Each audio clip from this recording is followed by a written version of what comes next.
Thanks everyone for joining the first webinar series, first webinar in the APS Physics COVID Research and Resources Group webinar series. I'm Robert Garay, a professor of medical physics at University of Wisconsin, and I would like to welcome you on behalf of the APS COVID Research and Resources Group, or CRRG. I'll give you today just a little bit of introduction so you know what you're up to or what we are up to. And then of course the meat and the main part of this webinar will be presentation that you'll hear. So the CRRG has been initiated by the APS Topical Group for Medical Physics, or GMAT, and then expanded very quickly to all APS units interested in COVID-19. With the main objective to bring together physicists and other related scientists interested in COVID-related research and education. I should mention that even though this has started within the APS, this CRRG is really open to everyone. So anyone who's not a member yet, but would like to become more active is welcome to join at engage.aps.org. And if you have any questions or problems registering, just send an email to crrg@aps.org.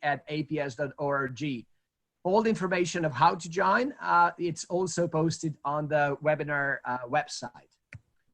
So the goals of this APS COVID webinar series is to present the latest COVID-related research by world's experts, as you will hear the first one today. And then also introduce research challenges that could be addressed by physicists and other related scientists. We are planning to have webinars every 2 weeks at the same time as today, Wednesday at noon Eastern time. And part of the choice of this time is also that we able to also capture interested audience in Europe and potentially Asia or around the world. There will be between 1 to 1.5 hour duration. So if you have other commitments, we understand, but please stick around. Presentations will be followed by a Q&A session and a short panel. We are planning to have post-webinar discussion at CRRG Engage website. And then we'll also send you post-webinar survey. So please check your email because we would like to hear your feedback. In addition, we'd like to hear what you're interested in, what are other topics you're interested in, what are potential speakers that you may recommend. So we would really like to make this as a community webinar series. Really, that's why we need your input as well. These are the next 3 webinars that we are planning. So in 2 weeks time, we'll have a new webinar on what we know and don't know about SARS-CoV-2 physics of the viruses. Then they'll follow with what we know and don't know about the role of droplets and aerosol in transmission of SARS-CoV-2. And then the 3rd or the 4th webinar will be immune interactions in SARS-CoV-2 evolution. So before we get into the webinar, I would just like to thank to multiple people that have been involved, particularly to the CRRG organizing committee, Professor Jan Banot, who will be also, you'll see here, who helped organizing or scouting organizing series, and a lot of APS staff, Courtney, Stefan, Sarah, Dan, Holly, Crystal, and then APS website team, APS marketing department, and many others that might not even know that helped bringing this to life. So with that, I'll stop. And now you can also see, I guess, all of us. I would like to welcome particularly our webinar speaker, Professor Marc Lipsitch, and then the moderator, Thomas Bortfeld, both from Harvard University, and already mentioned Jan Banot. So I'll stop here, and Thomas, the floor is yours, and of course, Marc's. Yeah. Welcome, warm welcome everybody to this webinar. My name is Thomas Bortfeld. I'm a medical physicist at the Massachusetts General Hospital and the Harvard Medical School. And these days, of course, everyone is becoming a sort of hobby epidemiologist, and so am I. But it's extremely important, in my opinion, in our opinion, to listen to the true experts in the field. And it's my very extreme pleasure to introduce a world-leading expert in epidemiology, which is Marc Lipsitch. Marc is a professor at the Harvard School of Public Health and the director of the Center for Communicable Disease Dynamics. And his work, especially in recent months, but even before that, has been extremely influential. So he served on numerous advisory committees at the very highest level And just to give you one example, his recent publication on transmission dynamics of the coronavirus spread that was published in Science has been cited close to 800 times in the past 4 months since it was published in May. So maybe it's interesting that Marc and I met by accident sitting on a plane next to each other a couple of years ago. And we realized that we were both working on our laptops, preparing presentations. And we were both preparing presentations about essentially multi-objective optimization. Marc in optimizing vaccine scheduling and prioritization, and I optimization radiation therapy of cancer. So this is, I think, a nice example of the truly universal language of mathematics and to some degree also physics. So Marc, Marc is in extremely high demand these days for obvious reasons, and we really appreciate that you made it possible to speak to us today, Marc. As for the logistics, Marc will speak for about 50 minutes, and during his presentation, please ask questions using the Q&A tab at the bottom of the screen. And then after the talk, we will have a 10-minute questions and answers directly related to his presentation, and then we will open it up to the panel that you see here on the top of the screen. So without further delay, Marc, we are very much looking forward to your presentation, and thanks again for joining us.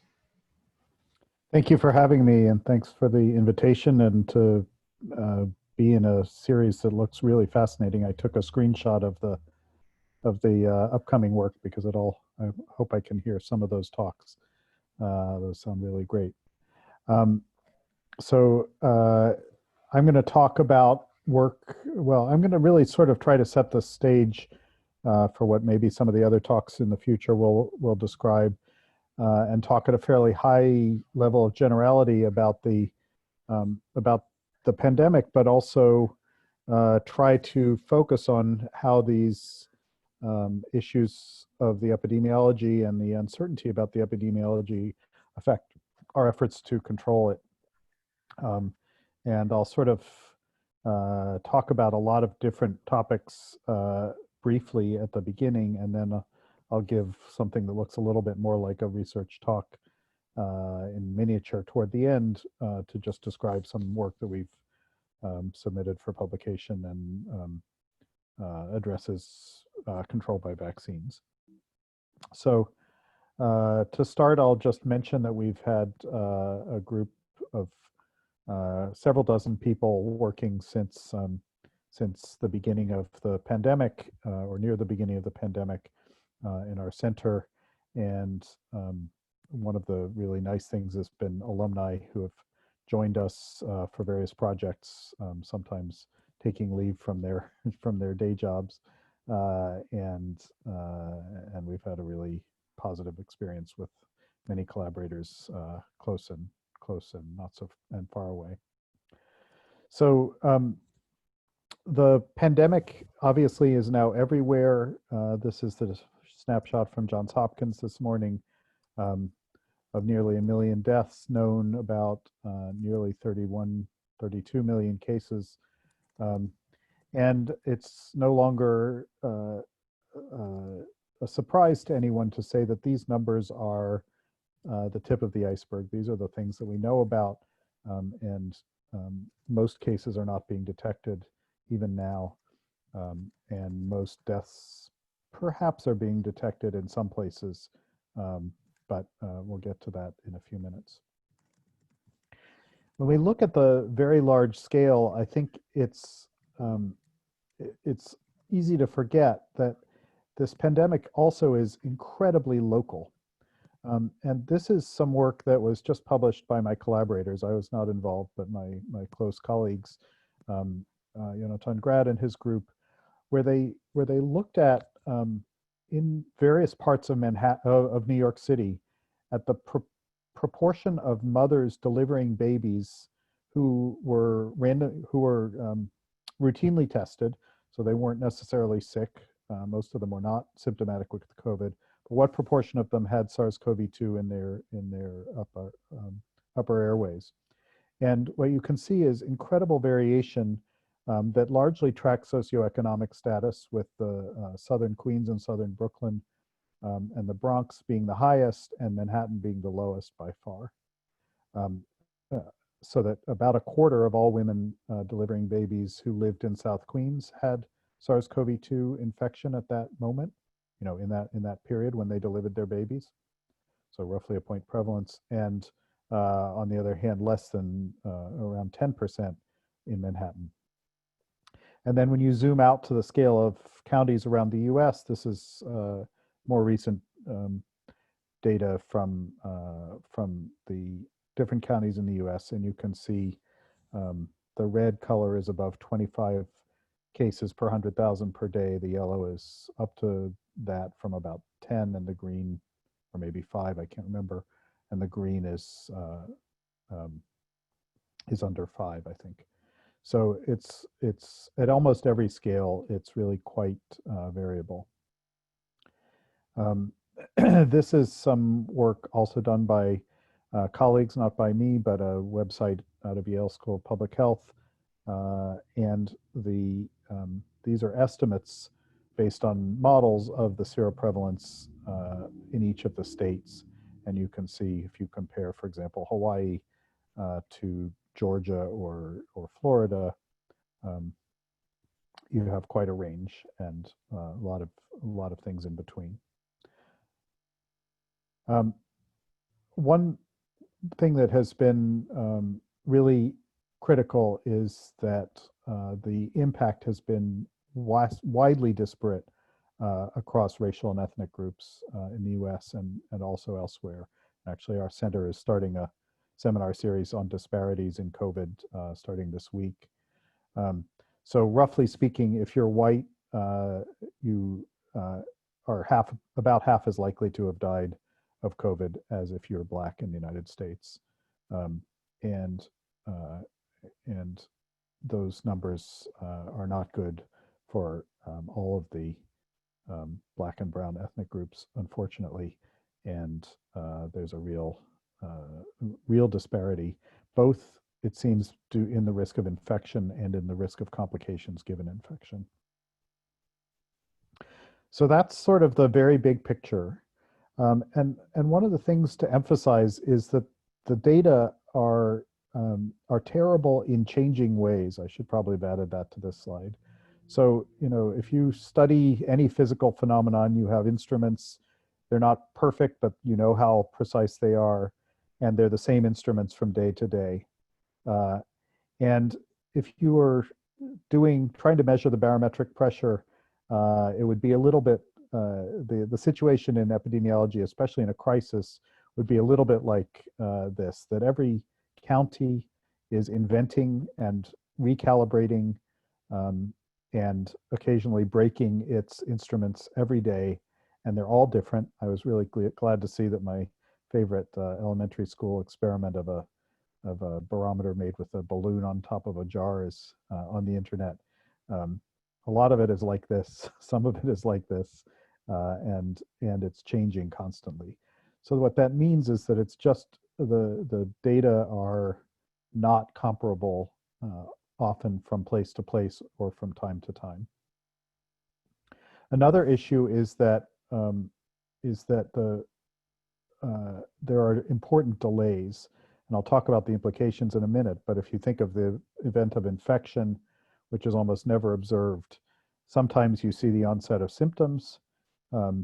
Sometimes you have a test, which might be somewhere early on, would be when you get to the hospital, but more recently has been sometimes in people soon after symptoms, but not always that soon. I'll show you that in a minute. Another delay to intensive care admission, and another delay to death. And each of these data types has its own peculiarities, and I think a lot of people are sort of looking to hospitalizations as a good compromise between timeliness, because the delays are comparatively short, and completeness, because hospitalizations maybe are not that differentially ascertained or occurring in different places given a particular infection burden. But they're all imperfect. These are data on the time of on the delay between symptom onset and diagnosis by week of states. And what you can see is that in different weeks, these delays have different distributions and really quite different. And in some cases, there's also issues of data quality with these negative delays, which are probably not real. So these are the kinds of data we're dealing with. And so a lot of our work as epidemiologists is before we try to understand dynamics and underlying processes, is just trying to make sense of what the data are actually saying and calibrate them to the right date as best we can. And a lot of what we do is trying to, a lot of our efforts have been trying to build tools to do that. One thing that we began doing before the pandemic arose, but has been really useful in the pandemic, is this notion of nowcasting, which is the question, which tries to answer the question, given how many cases we know about today, and in the recent past, how many cases will we eventually know about that occurred today and in the recent past? So this is how we, this is a system that we set up called knobs, nowcasting by Bayesian smoothing, and published right as the pandemic was beginning. And this is calibrated to, I think this is dengue data. So different infection, and in dengue there are very long delays between the initial reports in blue and the eventual reports in black, and the nowcast sort of captures much of those dynamics based on learning the delay process. For COVID, we've been working with the New York City Department of Health. Another number of other places have begun using this software, and there are other approaches to nowcasting as well that people are using. This is just one, but this is an example of what how the New York City Department of Health has been filling in their estimates of how many cases there are based on this delay distribution. And this is a delay from diagnosis to report. So that it's not so terrible. The delays I was showing you before were delays from symptoms to diagnosis, which is the one that's actually much more complicated. So another thing that became clear early on was that travelers initially spread it. This is one of the first things we did was just to look at air travel volume from Wuhan, China, where it started, to other to countries around the world, and there was sort of a rough linear relationship, as you might expect, between the number of cases that various places detected and the daily travel volume. But there were some outliers, in particular Indonesia and Thailand, which in the case of Indonesia had not reported any cases despite having an expected number of, say, 5, and that was outside even an over-dispersed confidence interval. So we asserted that probably Indonesia was having undetected cases. I got accused of being an enemy of the people in Indonesia by the health minister, and a student at our school did an interview to try to refute that. An Indonesian student saying that, to say that we were actually just trying to point out what was actually happening. And a few months later, there were already 20,000 cases and many deaths in Indonesia. So unfortunately, we probably were right about that. And actually, perhaps more interesting is the estimate that about 60% of traveler imports were undetected, even in the most efficient countries in detection. We've been more recently trying to figure out about exports from China to Africa, which was a much harder project because of trying to get daily flight data from the relevant period.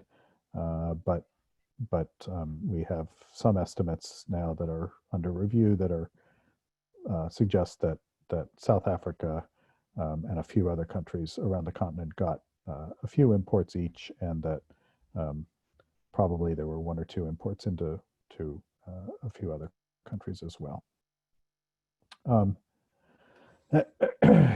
So that's introductions. Then what happens next?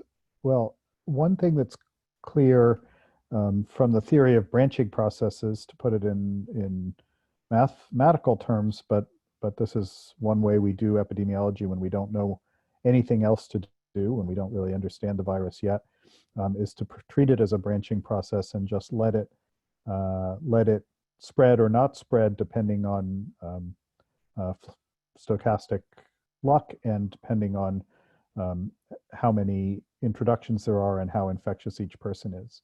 So one of the first things we did was to build a very simple branching process simulation, which I thought was sort of, it didn't occur to me that this was actually a useful thing to do, but it was something our collaborators in New York City asked us to do, and so we did it.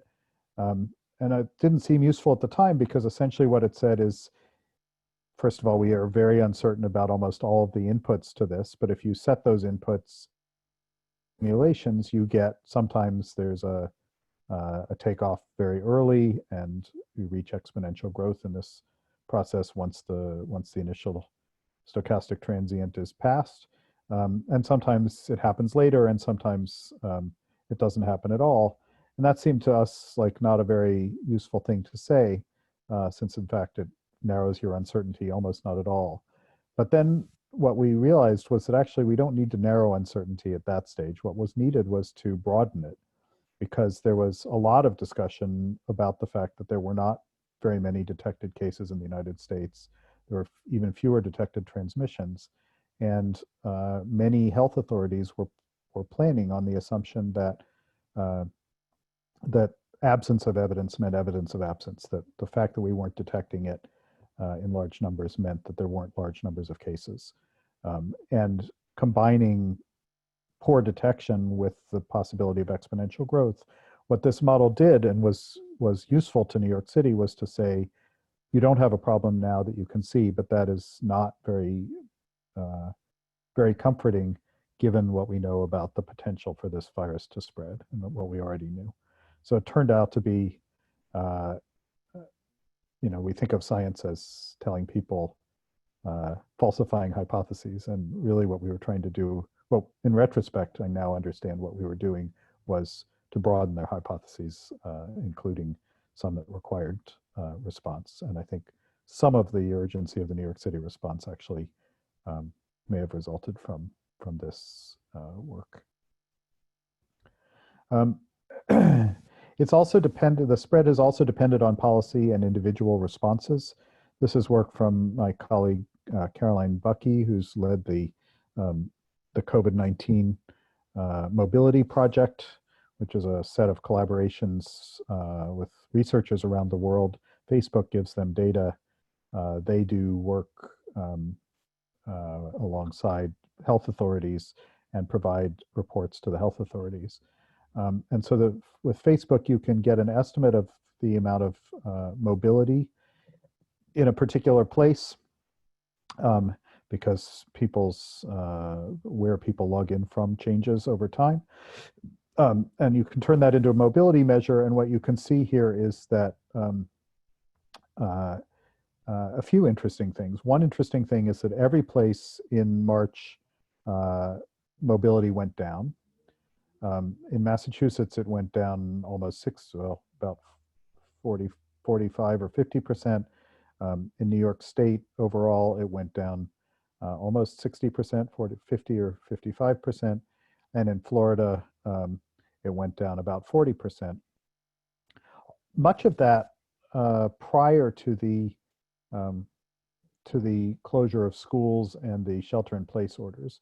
So there's somewhat spontaneous human behavior.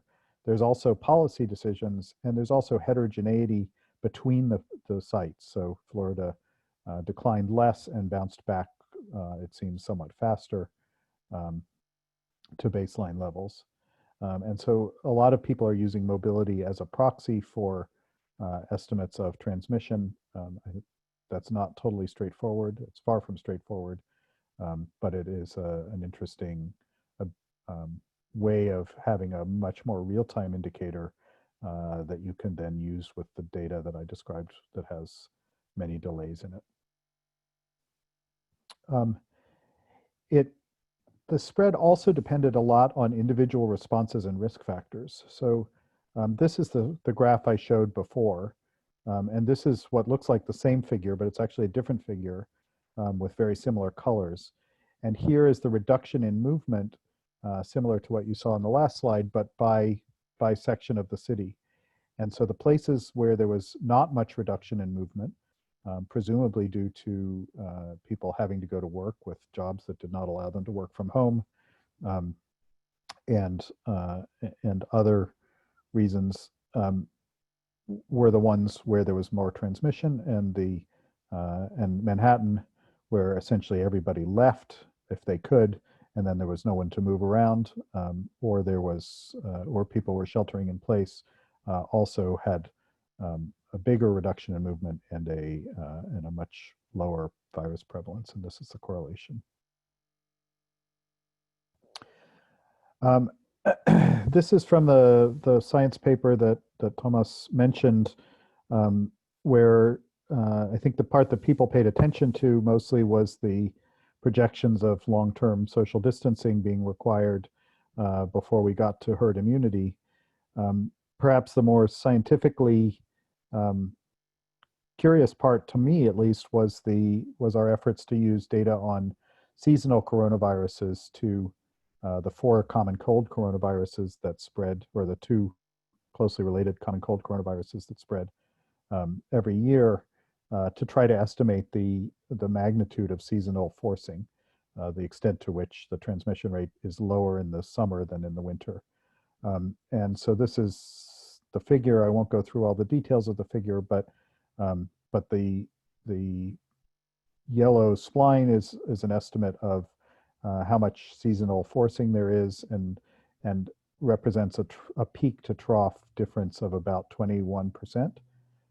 So about 20% lower transmission in the summer than in the winter by our estimate, combined with, importantly, depletion of susceptibles. That's the red and the blue, so that the seasonal viruses are seasonal in part because they are living on a small number of relatively small number of susceptible hosts, and depleting those hosts. And so one reason why SARS-CoV-2 has not looked as seasonal is that it has plenty of hosts to infect, and so it's not living on such a tight margin. So when we reduce transmission 20%, we still have the ability for this virus to spread. If it becomes an endemic virus with lots of immunity in the population due to vaccines or natural infection, then we would expect it might resume one of these seasonal patterns. And indeed, the even more interesting speculation is that we are essentially seeing the introduction of a virus that of the form that might have happened somewhere in the distant past with these viruses, these seasonal coronaviruses, which once were not seasonal, but were brand new, like this one. There's been a lot of work on seasonality using different approaches. These two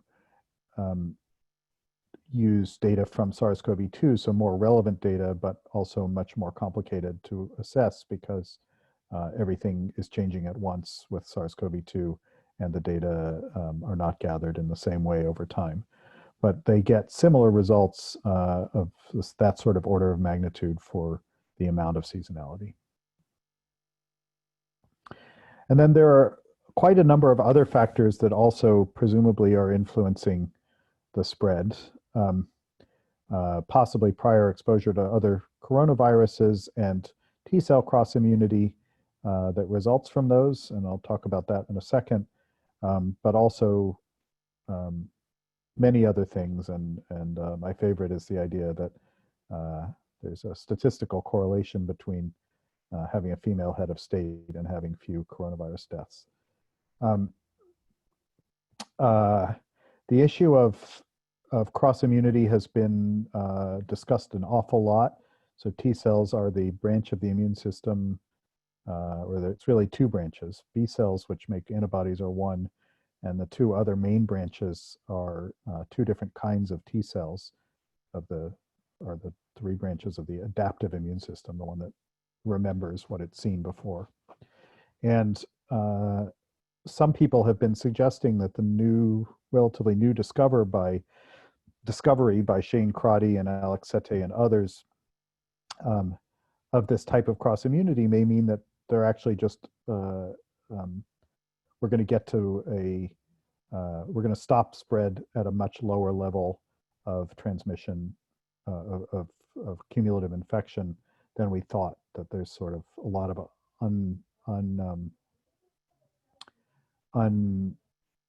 unaffected people in the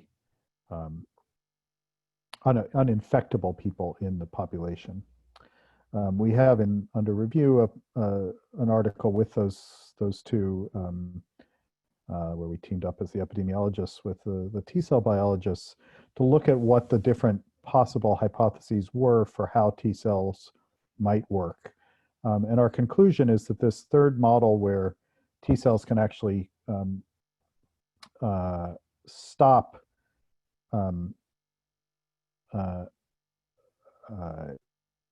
that an extreme version of this third model, where T cells actually stop replication that leads to transmission, is really not biologically plausible. That's why we actually didn't put it into the figure.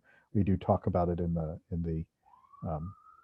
the text, and that therefore, although T cell immunity may be playing a role, it would be sort of baked into the estimates. The existence of T cells would already be baked into the estimates of transmissibility and immunity that have been made in the population to date, so that the new finding does not actually change the situation. It just gives us more information about it. But that's been quite a lot debated to a degree under political as well as scientific grounds. This is data from collaborators in Hong Kong, but again, we were not involved in this particular study. Ben Cowling and his group in Hong Kong were among the first to show by looking at pairs of transmission pairs of people who were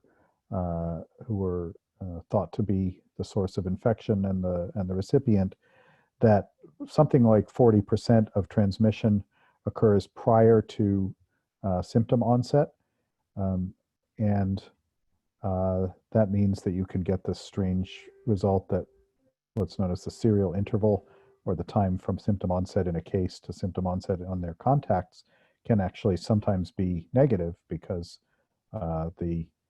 they transmit and the person becomes symptomatic before they become symptomatic. It doesn't happen much, but it does happen.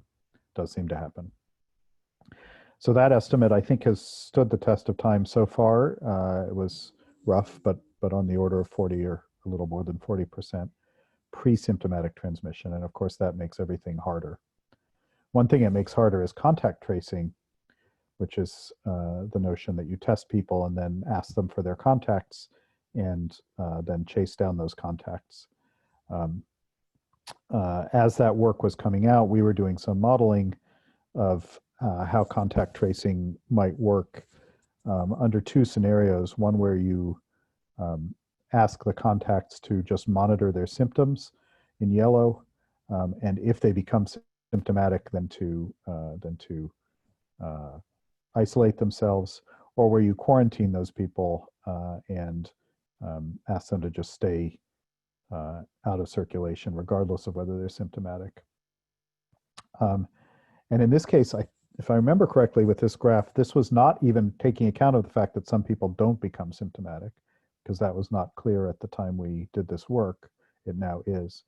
But just the fact that people can transmit significantly before symptoms means that the yellow strategy of active monitoring really doesn't work to bring transmission below 1, to bring the effective reproduction number, or the average number of cases each case infects, below 1. And the blue scenario, the blue strategy of individual quarantine also doesn't work unless you have a very good proportion of contacts traced, because you just don't get to people fast enough. Another thing that another challenge to doing good control is the delays that I mentioned earlier. And this was a paper where we just tabulated data from Wuhan. There was no real analytic work in this except to combine it with estimates of per capita capacity in the US and see how it compared. So we were just trying to see if we had a Wuhan-like experience in the US, what would it do? And so the red bars are critically ill cases in Wuhan, which is people who required intensive care, and the black bars are deaths, and then here it's hospitalizations. But the actually most interesting and disturbing finding, I think, was that the lockdown of Wuhan was on the 23rd of January, and the peak demand for intensive care was on the 23rd of February, so a month later. And I think I hope I said the 23rd of January. So the 23rd January to 23rd February, so a month later. And we don't fully understand why. Probably there was some continuing ongoing transmission, and then the delays that it takes for people to need intensive care account for another week or two. And then because this is a prevalence measure or a sort of stock measure rather than a flow measure, the stock keeps going up as the input goes down. So hand waving a bit to explain why it's a month, it means that if you act when you see you have a problem, it's too late, because here would have been where they passed the capacity of US capacity for empty ICU beds. Here's where they almost hit the US capacity for total ICU beds. But they acted even here, and they still got to almost our entire ICU capacity per capita. So there are big delays built into the system, and you know better than I that doesn't make for easy control. As a short detour, I will mention that that work was led by Ruan Li, who's a Chinese doctoral student, just finished soon after that work was completed, and is now off to the CDC, the US CDC, for a training program there. And this work was highlighted in the Wall Street Journal, and at the time when people were trying to figure out whether to cancel St. Patrick's Day parades, which was one of the first sort of forms of social distancing that was implemented in the United States. And the idea that you couldn't wait until you had a problem, combined with the historical work that we had done actually a decade and a half ago, comparing places that had early social distancing in 1918 with those that didn't, I think were two of the important inputs into the decision to cancel St. Patrick's Day parades. And while those parades may or may not have led to a lot of transmission, I think they would have, probably due to the indoor parties, even if not the parades themselves. I think this warning that Ruan helped us to sound made a difference. And in this era when international scientific exchange is very much under fire, I think it's a nice example of probably how having a Chinese graduate student here saved some American lives. It's a bit grandiose, so take it with a grain of salt, but I think it's at least a plausible story. On that note, one of the other challenges has been the extreme politicization of the COVID response. This is a figure that was published on the Georgia Department of Health website. And it purports to show the time course of infections in in 5 different counties all around Atlanta. And if you look at it carefully, though, it turns out that the dates are not in chronological order. So it's the 28th of April, the 27th of April, the 29th, the 1st of May, the 30th of April, the 6th of May. So it was arranged in declining order of the tallest bar, approximately. Also, you'll notice that the bars are not in the same order because those are supposed to also give the eye the impression of going down. And so this was at a time when the governor was trying to avoid significant control measures, and the state published data that had this completely insane x-axis in at least 2 ways.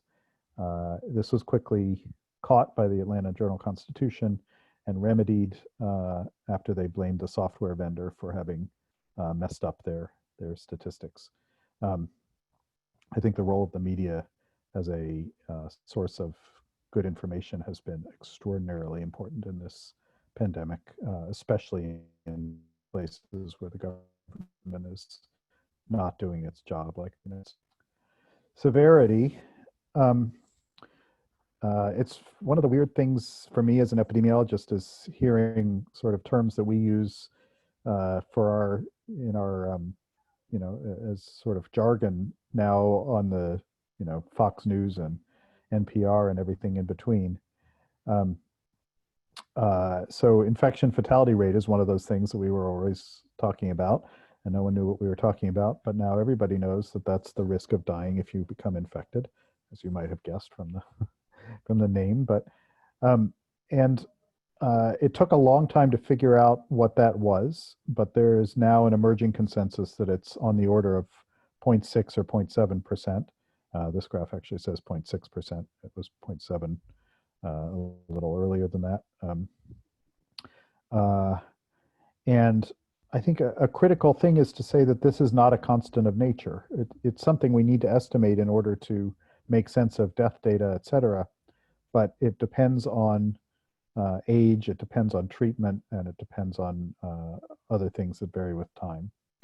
And the variation with age here, sorry for the cutoff here, but the variation with age is remarkable. This is the log of the infection fatality rate. Sorry, that got cut off as well. Oh, there it is. Log of the infection fatality rate, natural log, I had to look, with age. And so you see a fairly log linear increase up to something like 10% in the very oldest people, and much lower in younger people.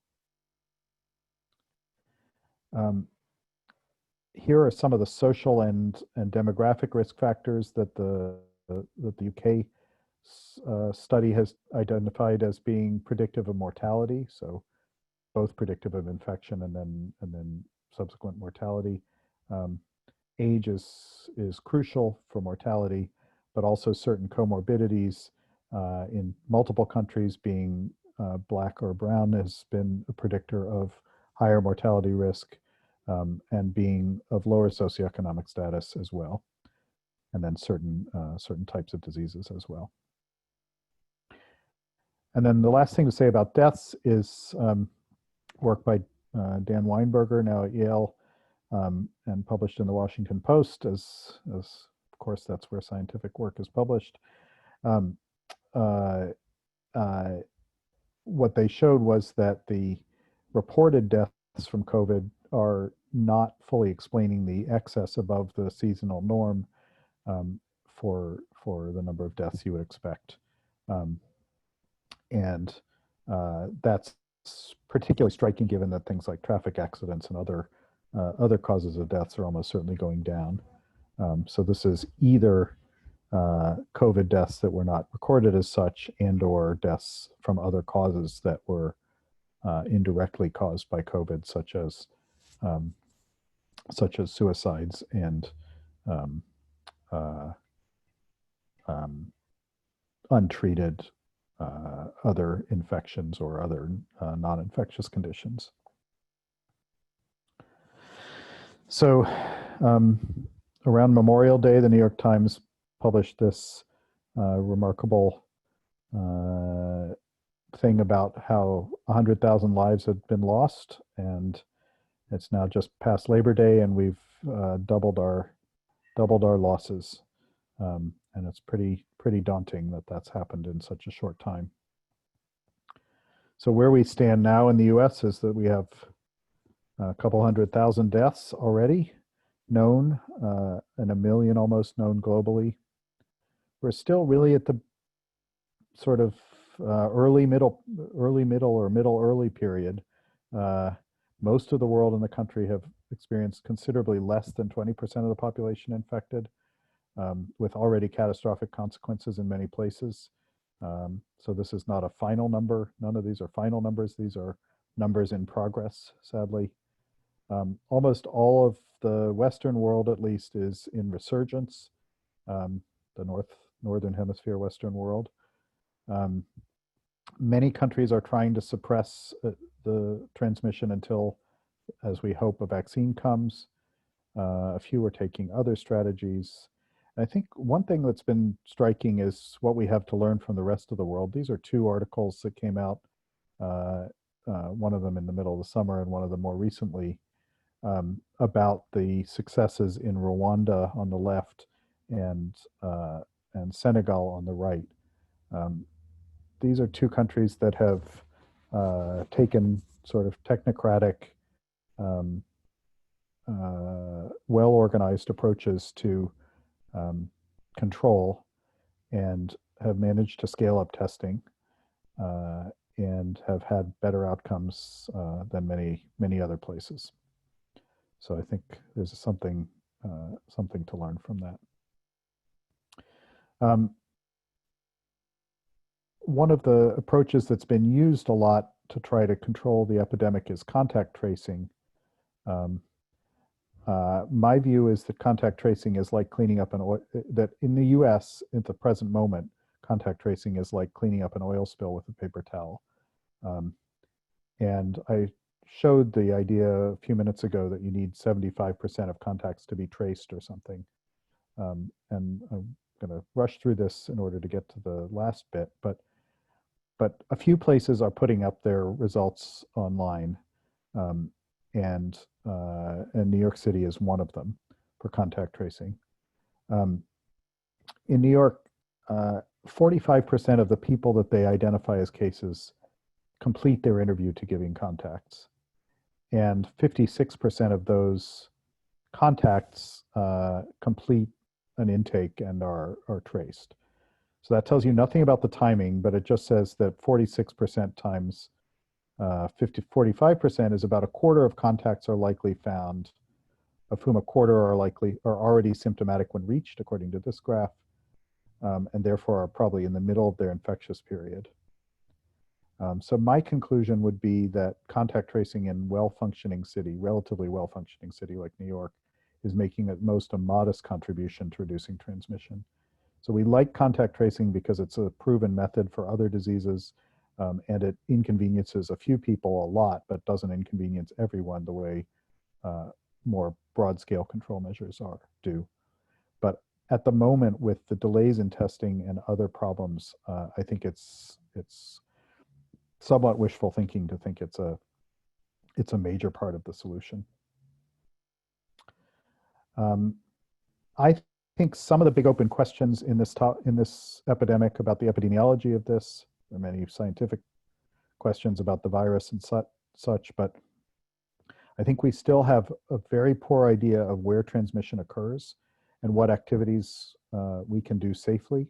We have some ideas. We know that we know that ventilation matters essentially, but and masks matter. That's a pretty limited amount of knowledge this far into the pandemic. We don't really know what the predictors of super spreading are and how we can prevent them, except for poor ventilation and tight quarters. Who is at risk for complications?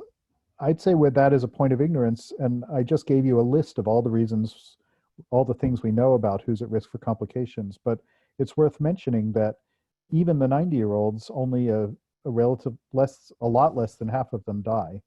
And even the people with lots of comorbidities, a lot less than half of them die if they get COVID. So we know something about the predictors, but we don't know among those people who are at high risk who is actually going to die and who is going to escape. And similarly for the less bad outcomes. And then there are many questions about vaccines, which I'm going to talk about last.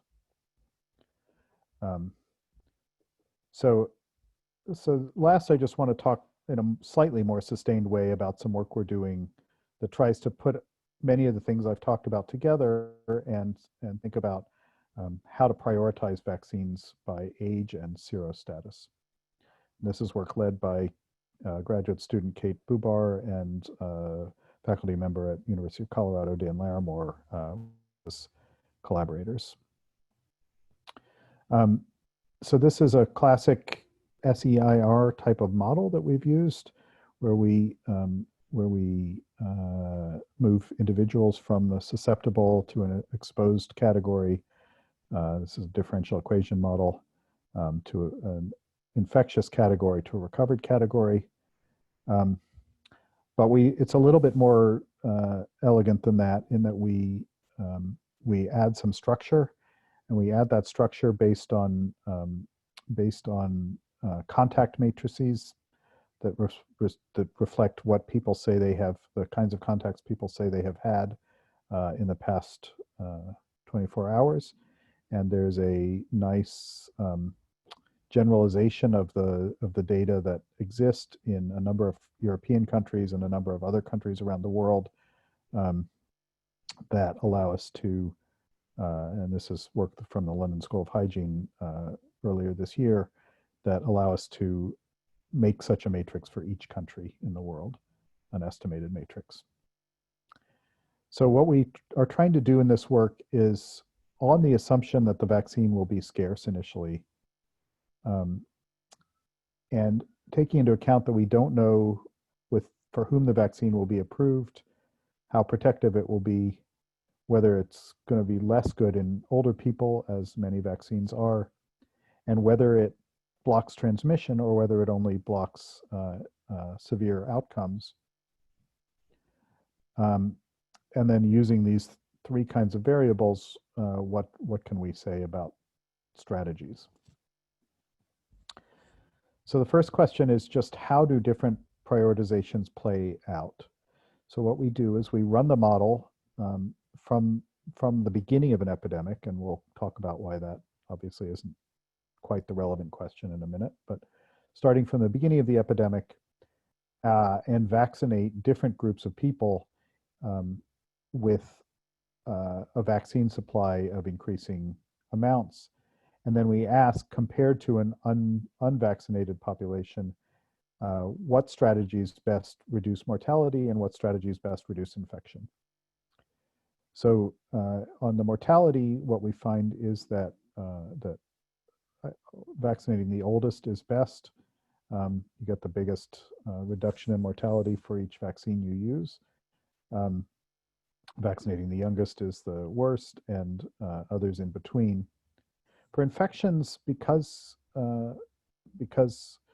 the age groups differ in their activity levels, you get a different story. And it turns out here that to a modest degree, vaccinating the young adults is most effective in reducing infections, but it's pretty close call, especially with a less effective vaccine.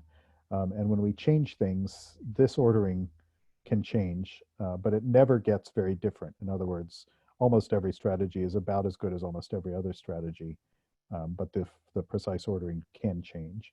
The mortality ordering, as it turns out, is almost imperturbable. It's really hard to change the fact that vaccinating the oldest is the best thing to do under almost any assumption we can come up with. So for example, we might assume, based on experience with flu and other vaccines, that actually the protective efficacy is not flat across ages, but is declining as you get older.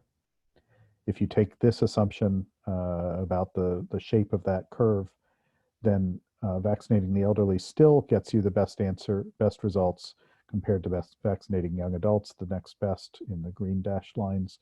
Obviously, you do worse because you're not getting as much benefit, but you still comparatively are almost getting the same additional benefit from vaccinating the elderly. And that's simply because the elderly are so much more likely to die that even a modest benefit in them is worth the prioritization. It's also, if we generalize that and then ask, is there any point at which you shouldn't preferentially vaccinate the elderly? There are very few examples in our baseline simulations where with a very, very bad vaccine in the elderly, if you can vaccinate enough of the population and if it's really bad in the elderly, then you can go for a more indirect protection strategy where you try to vaccinate the younger people and stop transmission, and that helps more than vaccinating the elderly directly. But it's really a scarce part of parameter space. It's also true that vaccinating the elderly is best if the vaccine doesn't protect against transmission, and that's sort of not surprising because the only reason to vaccinate anyone who's not at high risk of dying is if you're going to prevent transmission to those who are at high risk of dying. And it's also robust to many other kinds of assumptions about demography, contact patterns, type of vaccine, etc. And then the last thing we did was to ask, what if you did a strategy, and actually I've seen this proposed on Twitter today. I think people are thinking about it. No, I think I got an email. I don't know. People are thinking about this. It's probably not a very practical strategy, but it might be practical in some cases. The idea is instead of vaccinating everyone, test people before you vaccinate them, and only vaccinate people who are seronegative, that is, people who have not had the infection before. And then you can give that other vaccine that you saved on the assumption that this orange person is protected by their natural infection to someone else. And what we find is that you do get a benefit. You boost your impact for a given number of vaccines, and in fact, you use fewer vaccines because you have because you're not wasting any vaccine. The ordering stays the same, and yeah, that's the main main results. So you can get a benefit from that strategy, and the size of the benefit depends on how many people have already been infected. So this just restates the conclusions. I'm going to skip some of this and then end with, I was asked to say what I think are some important questions for physicists. And I guess I would emphasize the importance of doing work in collaboration with people who have the knowledge of the data that you're working on. I think, I don't know if people found this slightly obnoxious or not, this paper by Julia Gogg in Nature Physics. She's an applied mathematician with a physics background who now works in epidemiology, and made the point that a lot of epidemiology is being done by epidemiologists and being done very well, and that one of the reasons they're doing it well when they're doing it well is understanding the data and where it comes from and the issues that I mentioned before. But nonetheless, there are many things that would actually be great opportunities, I think, for physicists. Among them, certainly not exhaustive, are the role of airborne transmission and ventilation. I wrote these before I saw the list of who your speakers are. Sounds like you're going to actually cover many of them. The biophysical mechanisms of seasonality on the virus or on the droplets or both. I think there might be some ideas coming from physicists that could be helpful to help us deal with our uncertain data better. I guess you guys deal with many problems in what does the data tell you about the underlying process? It's not an unfamiliar problem. It's just probably a different causes of the problem that we have to deal with. I think better understanding the mapping between mobility and transmission is a good quantitative problem where there would be some opportunities for valuable work. And then obviously many things about like structural biology and other more classical biophysics problems. So I will stop there and thanks for your interest, and I'll take some questions. Super, thanks so much, Marc, for this really outstanding overview of the state of the knowledge about this disease, and also your honest, assessment of what we don't know about it. So we have a number of questions and comments. Many people just thank you very much for your outstanding presentation. But let's start with a few questions. The first one is about uncertainty, and uncertainty obviously plays a big role, and you mentioned some sources of uncertainty. For example, the temporal uncertainty, that once we know things, it's sort of too late. So the question is about the modeling of uncertainty, and you mentioned it in your last slide, even that physicists maybe could help with that. But so the question is, can you discuss the role of uncertainty and case numbers in modeling? Are people using standard errors, or what are you doing to model uncertainties in your current approach? Yeah, there's a whole range of approaches, I think. I mean, there's uncertainty about the past, and then there's uncertainty about the future, and those are, I guess, in some ways different. So the uncertainty about the past, typically what a good epidemiologist modeler will do is to have some observation model on top of their process model. So we'll have differential equations or a stochastic equivalent of that generates cases.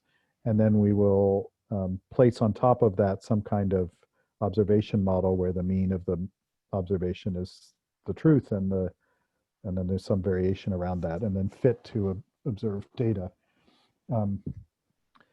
But the mean of the observation being the truth, I guess, is a little too simple in the sense that maybe we're detecting 10% of cases or 5% of cases, and maybe that's changing over time. And I would say that the field has not converged on a universal solution to that. In terms of, and then there are analogous problems with the delay distributions and those kinds of things. We have a big group paper involving some of the people I showed earlier on best practices for deconvolution of the time series from the delay distribution. So trying to work back from something you observe like cases, like tests, back to onset of cases, which you would like from your model.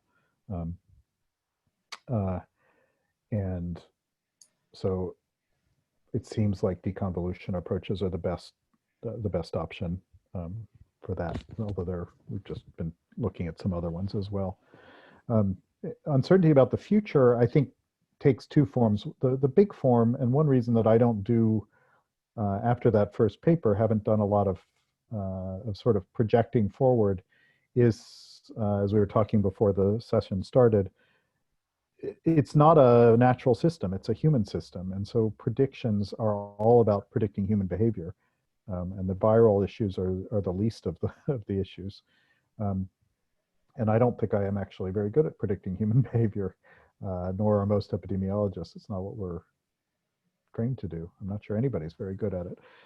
So I think it's very important to phrase everything as a conditional prediction. And some groups are much better than others about that. An extreme case of not good is some of the early models from the Institute for Health Metrics and Evaluation at the University of Washington, where the uncertainty was actually decreasing in time because they were fitting a curve that had peculiar characteristics and no human behavior in it. And so actually the distant future was less uncertain than the near future. That's bizarre.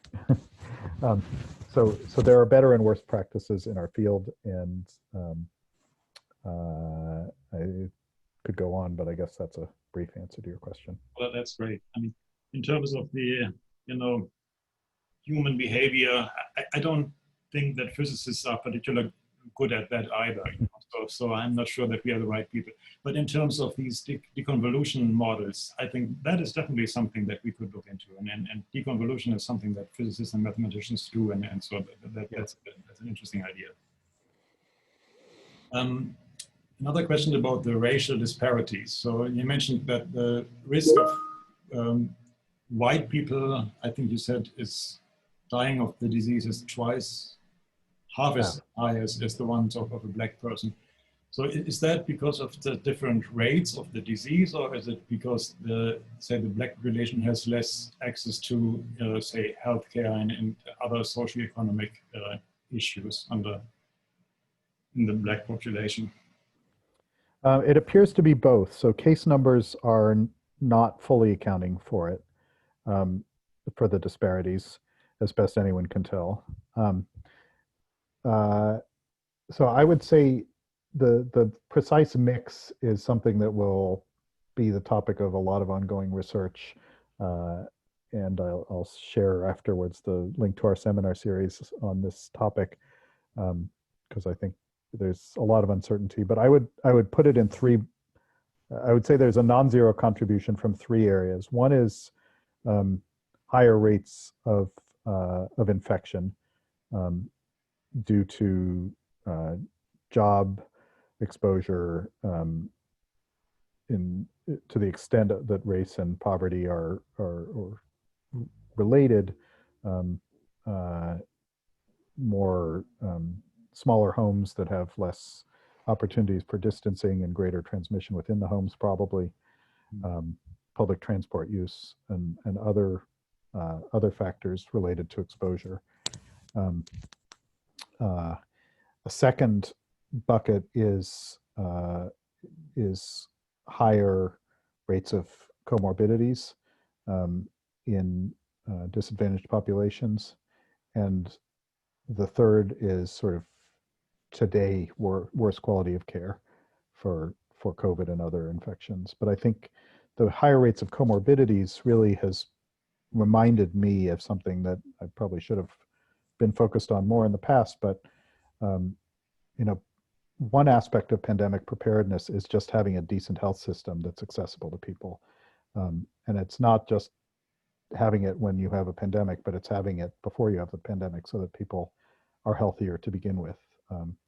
And this same pattern has happened. It happened in H1N1 flu. It's not a new thing. Pandemics, like many other things, hit harder if you are more vulnerable. Yeah.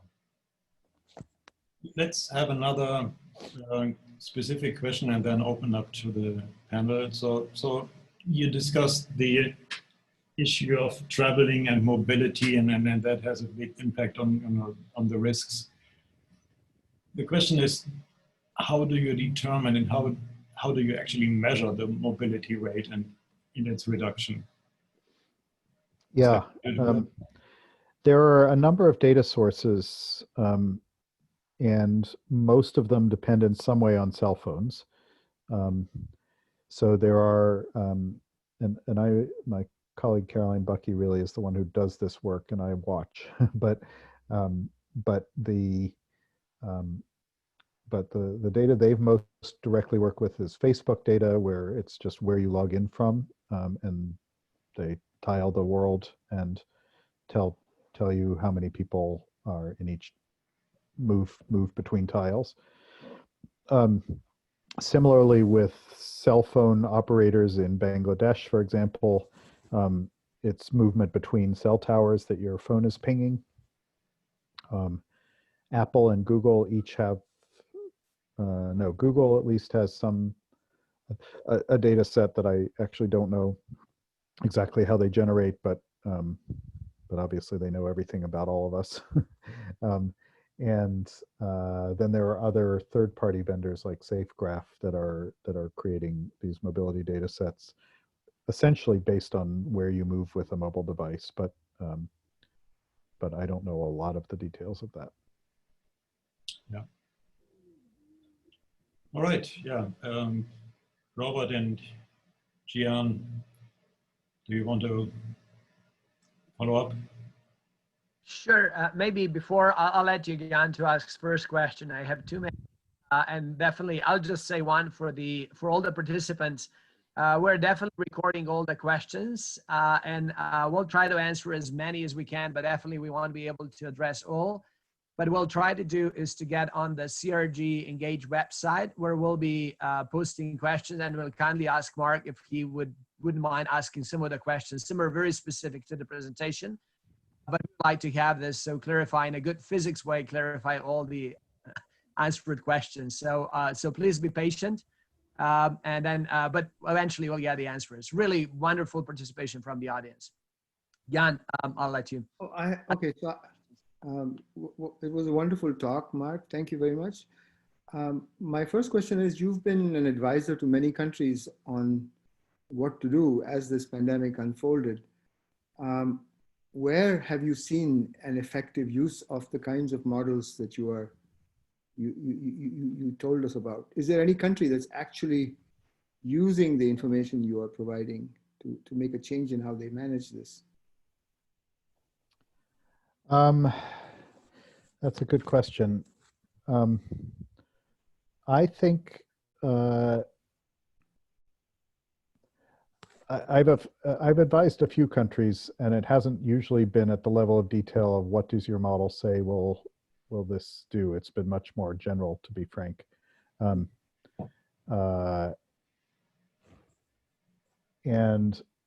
I think the UK has, for all of its errors, the problem has not been a lack of models. The UK is the epicenter of this kind of modeling, and there are more talented modelers in the UK probably than any other country, at least per capita and maybe overall.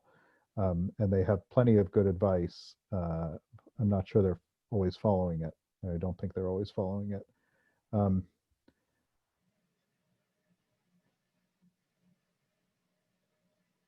Very much science driven, but I have to admit I don't have great insight into the policymaking process, and who's been using what models and which conclusions of the models. The reason I'm asking the question is that we can do a lot of work, but in the end, if nobody listens to what we do, so somehow we are not as effective as we would like to be. And since the community of scientists would like to help, where exactly should we focus this on? Yeah, I mean, I mean, the first divide is between the countries that have essentially taken a listen to the scientists approach and those that haven't. And the United States, Brazil, to some extent the UK, Russia, and some other major actors just haven't. And there's not really any way to sugarcoat that. And much of the rest of the world has, and it may not be that they use exactly the best model or whatever, but I don't know what the analogies are, but my view is that it's rarely the details of the model and whether you calibrate it just to this or just to that. For me, what's important about the models is that they provide very broad scale findings, some of which are their assumptions more than their conclusions. I mean, and I don't mean to be trivial, but if everybody in the United States government who had responsibility for this agreed that human contact between infected and susceptible people leads to more transmission, and that there's nothing except immunity that will stop that, we would be in a totally different place. But it's really, a lot of it is not about this model or that model or what, but it's magical thinking versus scientific thinking. One world, I'll just finish by one of the few actual leaders of a country that I've spoken to directly, the conversation he said, someone has told me that the virus can kind of run out of steam like a photocopier toner cartridge. And is there anything to that? And I said, no. And you know, he was wisely checking what he had heard, and you know, and listened. And then when someone else got on the phone, this person repeated an absolutely precise summary of everything I had said to the other person on the phone, meaning that he had clearly understood everything I was saying and was not at all missing it. But you know, there's a lot of nonsensical input to world leaders, and they have to sort it out. And some do better than others. Can I ask one more before Sure. I let you, Robert? It's okay. So the Sure, other question, sure, yeah. yeah. So you mentioned that some people may have pre-existing immunity, let's say from BCG. Is there enough data to actually make that concrete? Do you know whether a BCG injection or a vaccine protects against? Is it blood type? I mean, there's lots of weird stuff. Yeah, I have not followed the BCG story very carefully. I think if it's protective, it's much more likely, similar to T cell cross immunity, it's much more likely to be, similar to T cell cross immunity from other coronaviruses. It's much more likely to modify disease course rather than to prevent infection altogether. Mm-hmm. Because it's, I'm not an immunologist, but I think BCG essentially is a T cell acting vaccine as well. So I don't think that, I don't think it's stopping transmission altogether, but it may be modifying transmission and modifying the course of disease. But I am not an expert, and I think the jury is still out. There are clinical trials being done, but they have been reported. Go ahead, Robert, if you have any. Yeah, I'll just say thanks, Marc. This has been phenomenal, and I think a phenomenal intro into our webinar series, which I think you outlined a lot of opportunities for physicists that can participate, and I think that's really the theme that we wanna you know, kind of like bring forward. So where is that parts that, you know, the knowledge could be helping, well, obviously in a collaborative way with the people who understand the data, the relationships. So one of the things that came, one of the questions, and by the way, we got like 27 unanswered questions, and I think we'll have to wrap up here. But again, we'll put discussion on the CRRG website. Came out like the big data. Obviously, you know, you mentioned how the big data is being used, for example, analytics to estimate mobility in different ways. Mm-hmm. So let's say if you draw the parallel with the cancer, you know, it's part of the relationships between, you know, you had a nice analytics, which factors impact, you know, mortality. But do you think there is some role, or what do you think is role of like machine learning, getting into the data to uncover some of the relationships that maybe we might not know yet, but would be, you know, important to drive epidemiological picture and landscape and response? Yeah, that's a good question. I think there are, it's not an area that I know a whole lot about. There was a publication in eLife that came up that I actually should read it since I'm I like eLife, but I haven't read this article. But I think the whole hypothesis about bradykinins as a pathway by which this virus causes trouble came from a big machine learning effort, as I understand it, that was published recently. Or so I think I mean, that seems to be a good example of the application. I think I am one who really believes in mechanism and in understanding mechanism, especially with data that are so complicated. So I think my prejudice is that for epidemiological purposes, machine learning will have a more limited function. But But as I'm saying that, I'm thinking of some work by my friend and colleague, Mauricio Santillana, which is in that tradition. That's his training. He's a physicist by background, where he's done some very nice work on, other data streams that are predictive of case numbers, but a little bit more timely, including Google searches and that kind of thing. So I think there are applications, and I am trying to learn not to say anything's impossible, because you're never right. but so far I've seen sort of scattered examples. Okay, and just maybe one more question from my end at least. But I think some of the epidemiologic curves are very sharply peaked. Some are much more. Of course, we know that's a lot of factors that go in. But one thing that it's very observable is that, for example, the incidence and mortality rates have definitely changed with time, and I think partially, or probably in the big part, because of much better treatment approaches and that part. So I think we talked a lot about vaccines and impact on that. What do you think is the impact or modeling that accounts for different treatments? So how does that play a role in kind of like models that you showed? Yeah, it hasn't been incorporated a lot. And I think the other thing to say is, I think changes in who's getting sick, who's getting infected, often much younger, are I think a big driver of the changing mortality rates that are observed in some places. And the group at Carnegie Mellon in the machine learning lab has actually done some nice work, Roni Rosenfeld, on that topic.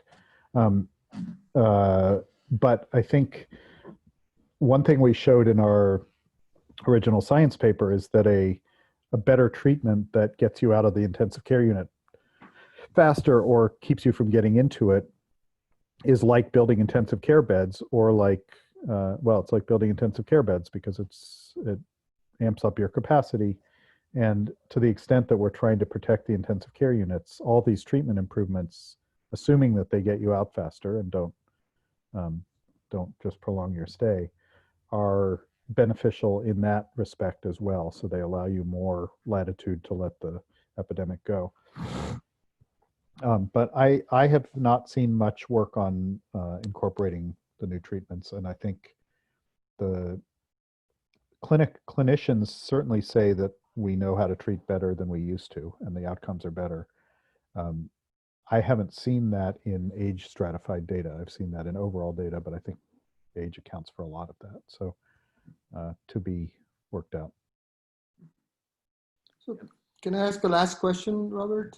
Sure, yeah, of course. So my question is, there is some reporting that you can get reinfected with this virus, but I don't quite understand how that would work. But can you imagine that a person who is infected but asymptomatic would become symptomatic briefly, because the virus would flare up, and then become asymptomatic again when the virus is controlled by the immune system, and then get back. So I mean, viral immunity should in fact last for a long time, at least if we understand the way the immune system works. And yet there are these reports of reinfections. So is there any data on how believable these reports are, or yeah? So the best evidence for a reinfection comes when you have sequences of both viruses, and they're quite different, and phylogenetic information showing that they're different in ways that can't be accounted for by direct evolution, or isn't parsimoniously accounted for by direct evolution, is even more compelling than just a sequence comparison.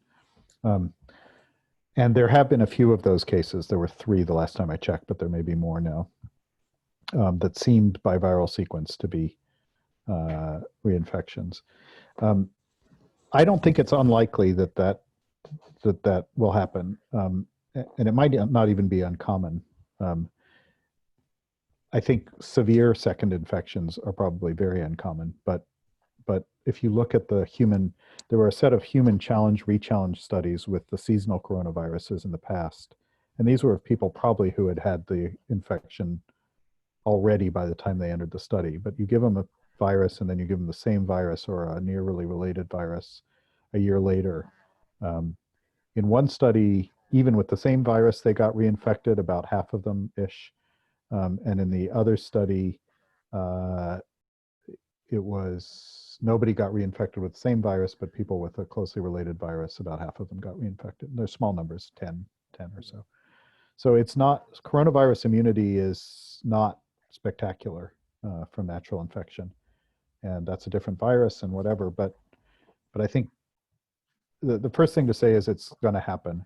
And the second thing to say is that doesn't mean that we have no immunity or that we will all lose our immunity in a year. It means on average, the infections are going to be less bad, less productive of more virus, and immunity will be a thing, but it will not be completely protective.